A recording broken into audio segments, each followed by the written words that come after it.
Well, actually, this is an interesting question because Hagel and Obama go back. They served in the Senate together and bonded a little bit over opposition to some of the Iraq policy under the Bush administration. So they've got some ties that go back that far. And I think Obama's looking to cover a couple bases here. Somebody that he trusts in the Department of Defense, given what's happening in Afghanistan, potentially in Iran, in the Middle East, and other parts of the world. And he also is able to pull in a Republican as Secretary of Defense.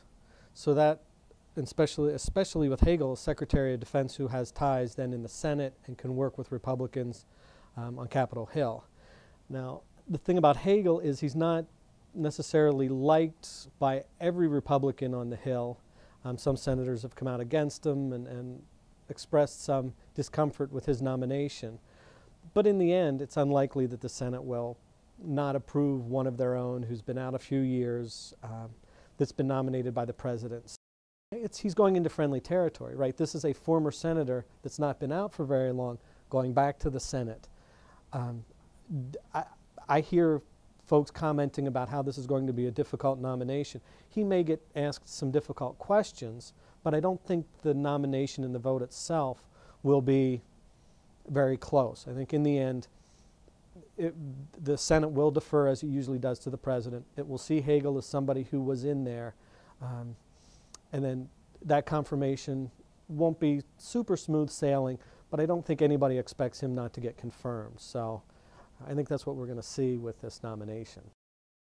You know, we're going to hear a few folks to cherry pick some of the things that he's said and to talk about them, right? So over the course of a 12-year career in the Senate and longer, like most politicians, he said some things that you could bring up and ask about. And this is what many of the Republicans are looking for. They're looking for something to ask him about, follow up with. There's some folks who don't like his nomination who are going to be out front in making some of these points. And you know, they've got to try to weaken Obama as much as they can right now because they're coming up with other political things that are going to be happening with the budget. They've just went through a rancorous debate about taxes. So Republicans are going to try to soften up Obama as much as they can.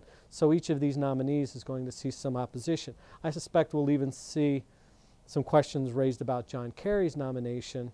Even though he's a sitting senator right now, somebody's always going to raise some questions because you can't let this stuff slide through easily in such a contentious arena. He's got a little bit different perspective because he supported the Iraq war and Afghanistan initially, and then he had some second thoughts about how it was going in Iraq and Afghanistan. And some Republicans were not comfortable with him expressing that discomfort that he had. They thought he should have been, you know, much more along with support of Bush and that policy. So I think that's coming back, and that's part of these questions that are being brought up right now about that opposition.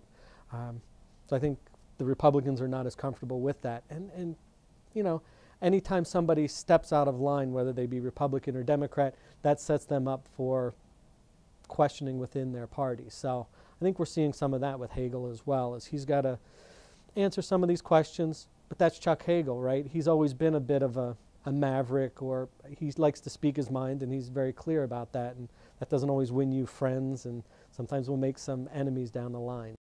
I think Nebraska benefits with this because if we go into sequester or as budgets are cut in the Defense Department, he has special insight into eastern Nebraska, our base here, what this means to Omaha, Bellevue, across the regions.